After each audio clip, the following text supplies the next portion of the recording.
네, 2022년 5월 10일 시사 브리핑을 시작하도록 하겠습니다. 먼저 코로나 병란 소식입니다. 현재 코로나 병란은 1,700만 이상 이렇게 올라와 있는데요. 조금씩 이렇게 증가를 하고 있습니다. 신규 확진자는 2만 6천 명 정도 이렇게 되고요. 코로나 감소세로 둔화된 상태인데 5월 8일 일요일자이기 때문에 오늘은 다시 이제 3만 명대로 올라갔습니다. 그래서 7일 평균으로 보시면 한 3만 5천 이상이 이렇게 되고 있습니다. 위중증 환자 같은 경우에는 한 400명대로 이렇게 떨어져 있는 상태고요. 그리고 사망자 같은 경우에 5월 8일은 40명이었는데 평균은 한 60명 정도 지금도 사망자가 있습니다. 오미크론 미국 같은 경우에는 하반기에 신규 확진자가 1억 명 가까이 나올 것이다라고 하는 그런 얘기가 있습니다. 오미크론 하위 변이가 하반기까지 우세종으로 되는 그런 상황을 고려해서 1억 명 가량 확진이 될 것이다 이렇게 이야기를 하고 있습니다. 스텔스 오미크론 유행의 영향으로 확진자 수가 이렇게 미국은 증가하고 있는데요. 최근 7일 동안에 5만 4천 명 그리고 그 전주보다 10% 이상이 이렇게 늘어가고 있고 한 달 전보다 비교하면 증가폭은 더 크게 이렇게 증가를 하고 있는 상황입니다. 그래서 뭐 미국에서 들리는 이제 뉴스로는 이제 크루즈선 같은 경우에도 그래서 이제 집단 발병이 일어나서 CDC에서 조사를 착수하고 있습니다. 백악관 출입 기자단의 연례 행사가 코로나 때는 없었는데요. 올해 재개를 했습니다. 4월 30일에 있었는데요. 이때는 바이든 대통령도 참여를 하고 만찬에 2,600여 명 정도가 참석을 했었는데 만찬 참석자 중에서 코로나 확진자가 지금 증가하고 있는 그런 상황입니다. 대만은 코로나 확진자가 신규가 4만 명이 넘어섰습니다. 12명이 숨졌다라고 하는데요. 전체적으로 한 지금까지 931명이 목숨을 잃은 그런 어떤 상황으로 대만도 좀 증가 추세에 있습니다. 중국 같은 경우에는 코로나 확산으로 아시안 게임을 전격적으로 연기했는데요. 실제로 아마 아시안 게임이 열리는지조차 요즘에는 모르고 그냥 넘어가는 경우들이 있습니다. 베이징은 방역이 강화되어 있어서 상하이처럼 봉쇄 수순을 밟고 있는 것으로 보이는데요. 일일 확진자가 100명에 미치지 못하는 상황이지만 도심 핵심 지역의 상당 지역이 사실상 봉쇄된 상태에서 도시 전체에 걸친 코로나 전수 검사가 계속 반복되고 있습니다. 뭐 이런 사건도 있었는데요. 공장에 갇히면 끝장이다라고 해서 한밤중에 집단 대탈주 사건이 있었습니다. 애플 맥북 제조 업체였는데요. 수백 명이 5월 5일 밤 보안 요원을 뚫고서 탈출하는 그런 상황이 있었는데 제로 코로나 봉쇄 정책으로 실제적으로 기숙사에서 일을 숙식을 해결하는 방식으로 계속해서 일을 하고 있었는데 그 기숙사에서 코로나가 확진자가 좀 늘어났습니다. 그래서 공장에 갇히면 이거 죽겠다라고 해가지고 탈주하는 그런 어떤 사건도 일어나게 되었습니다. 사실상 중국 베이징은 뭐 다른 코로나가 아니라고 한다면은 지금 똑같은 오미크론인데요. 오미크론인데도 불구하고 신규 감염자가 62명밖에 되지 않는데도 봉쇄 구역을 확대하고 있습니다. 가령 제가 이제 대전 같은 경우에 지금 오늘 확진자도 1,500명이거든요. 한 20배 넘는데도 불구하고 그런 정책을 펴지 않는데 중국이 굉장히 잘못된 정책을 피고 있다라는 생각이 듭니다. 원인 불명의 급성 감염도 좀 확대되고 있습니다. 지난번에 어린이 급성 감염이 12개국에 확산되었다라고 했는데요. 이게 220개국으로 220명 정도의 환자가 나오게 되었고 그리고 그 사이에 지난번에 한 명이 사망을 했었는데 인도네시아에서도 3명의 어린이가 목숨을 잃게 되었습니다. 굉장히 치명적인 병이 아닌가라고 생각이 드는데요. 그 어린이는 동부 자바, 서부 자바의 병원에서 이송됐으며 메스꺼움과 구토, 심한 설사, 발열, 황달, 발작, 의식 저하 등의 증상을 보였습니다.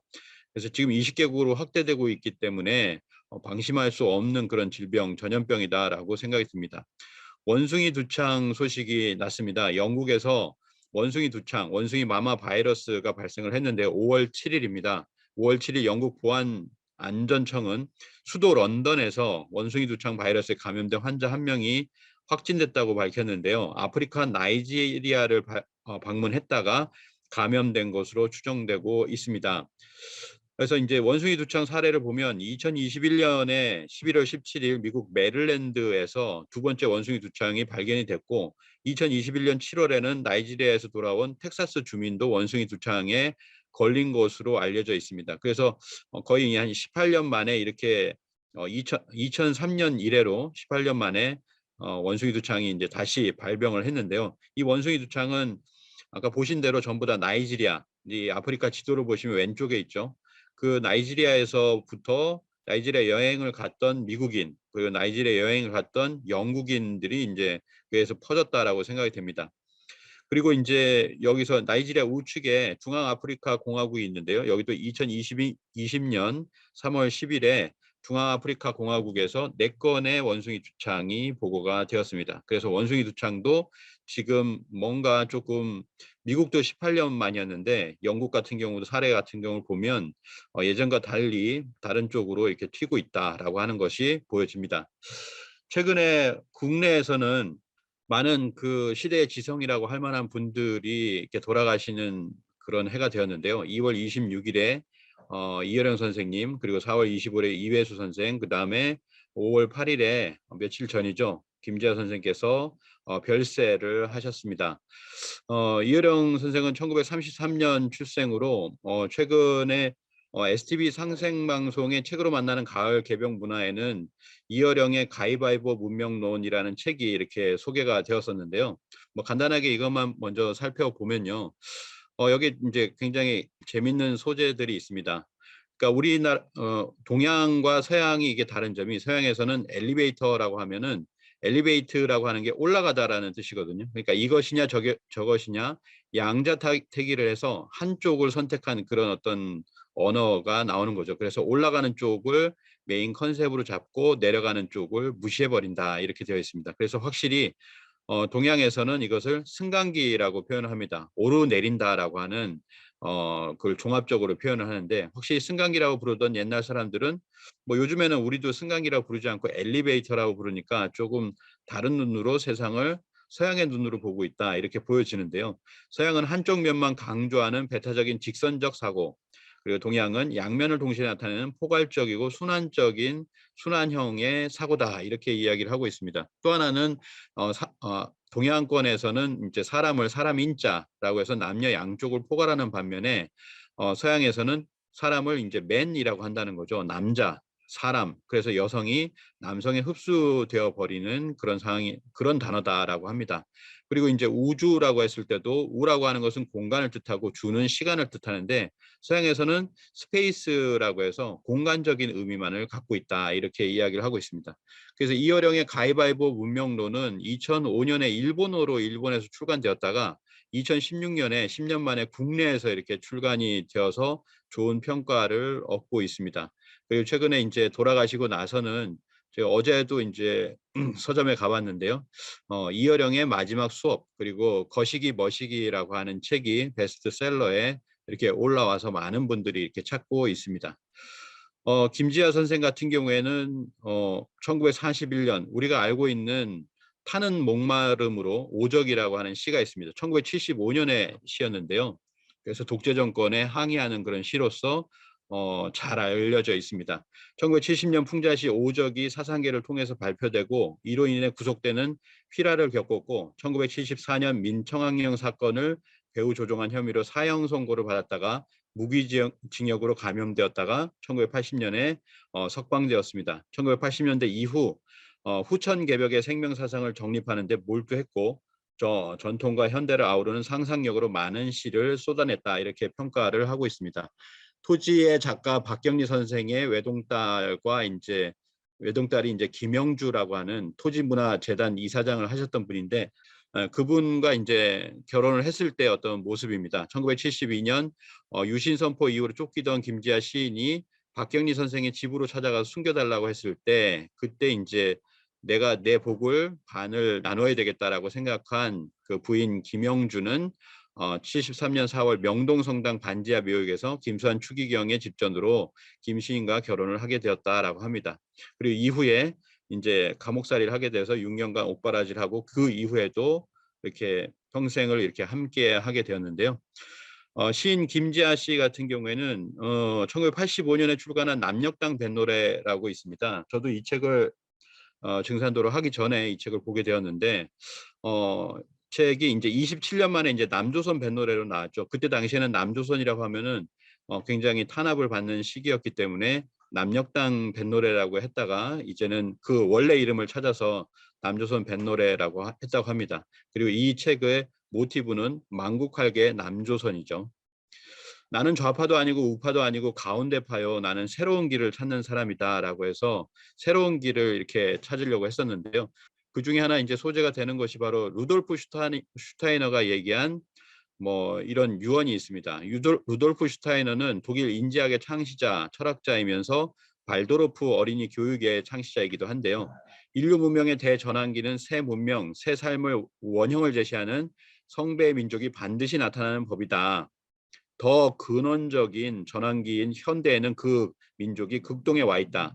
그 이상은 나도 모른다. 이제 그 민족을 찾아 경배하고 힘을 다하여 그들을 도와라라고 그런 유언과 같은 메시지를 남겼다고 합니다. 그래서 이 루돌프 슈타이너의 일본인 제자인 일본 인지학회 회장 다카시 이와오는 일본에 돌아와서 문헌과 정보를 통해 사사시 극동을 살피다가 우연히 한국사와 동학사를 읽던 중 문득 큰 전율과 함께 성배의 민족이 바로 한민족임을 깨달았노라고 김지아 선생에게 직접 실토한 바 있다라고 해서 그 내용을 책에 이렇게 실었습니다.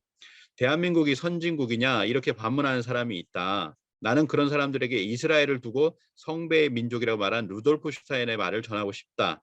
성배의 민족이란 문명의 큰 변동기에 작은 민족이 나와서 가는 길을 제시하는 민족이라는 뜻인데 지금은 우리는 비록 강대국은 아니지만 내적인 민족으로 세계가 지금 어디로 가야 할지에 대한 방향을 제시할 수 있는 민족이다. 우리 한반도가 바로 성배의 민족이다. 이렇게 동아일보에 인터뷰를 하기도 했습니다.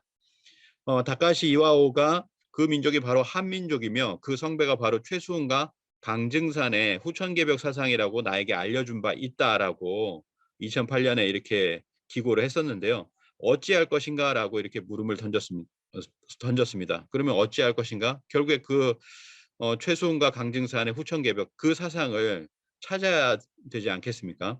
그래서 2007년에 김지아 선생님 전북대에서 강연을 했을 때 이렇게 이야기를 합니다. 증산이 이끄는 콘텐츠가 한류와 결합을 할 때 우리가 바라는 어떤 새로운 세계가 오지 않겠는가. 그리고 인류가 3분의 2가 죽는 그 괴질로부터 많은 사람을 구할 수 있지 않겠는가. 증산에 눈을 돌려야 할 때다. 증산 사상은 고대 선도와 풍류도, 동학, 정역을 전제로 한 남조선 사상의 민중사적 절정이다라고 이렇게도 강연을 했습니다. 앞으로 한류를 통해 세계 문명을 이끌 겁니다. 다만 문제가 복잡한데 우리나라는 거대한 문명의 변동기, 자연의 대변동기에 어떻게 인류가 살아남고 병을 극복할 수 있을 것인지에 대해 해답을 줘야 됩니다. 새 문명사를 누가 이끌 것인가 하는 비밀의 열쇠를 우리나라가 쥐고 있다라고 여러 차례 이렇게 얘기를 하고 있습니다. 그래서 이 동학과 그리고 증산도에 그 귀결점이 있음을 이렇게 뭐 일정 부분 이렇게 주장을 하신 분인데요. 엊그제 이렇게 돌아가셔서 안타까운 마음이 있습니다. 예. 그리고 5월 11일 내일은 동학농민혁명 기념일입니다. 이날은 황토현 전투의 어떤 처음 그 동학군들의 어떤 승전 그 날이 이제 5월 11일인데요. 이 날을 동학농민혁명의 기념일로 정했습니다. 그래서 우리가 동학혁명과 지난 5월 5일은 음력 4월 5일로서 천상문답 사건이 있었던 날이었다면 내일 있을 5월 11일은 동학농민혁명 기념일입니다. 그래서 이런 동학에 대해서 알릴 수 있는 좋은 날이라고 이렇게 생각을 합니다. 그리고 오늘은 오늘부터 이제 74년 만에 청와대가 전면 개방이 되어서 첫날에 26,000명이 경내 관람을 이제 시작을 한 것 같습니다. 이제 시작을 했고요. 청와대도 한번 이렇게 한번 가보시기를 바라겠습니다. 자, 이렇게 해서 청와대 서편 코스와 동편 코스로 해가지고 들어갈 수 있는 길인데요. 물론 청와대 같은 경우에는 예약을 해야 되는 상황이고 지금 초기이기 때문에 뭐 굉장히 어려운 상황이 있지만 한번 꼭 가보셨으면 좋겠고요. 그리고 오늘로부터 바로 새로운 정부가 이렇게 시작이 되었습니다. 예, 이상 오늘 시사를 마치도록 하겠습니다.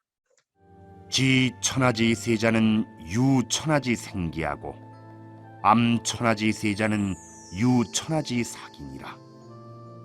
천하 대세를 아는 자에게는 살 기운이 붙어 있고 천하 대세의 어두운 자에게는 천하의 죽을 기운밖에는 없느니라.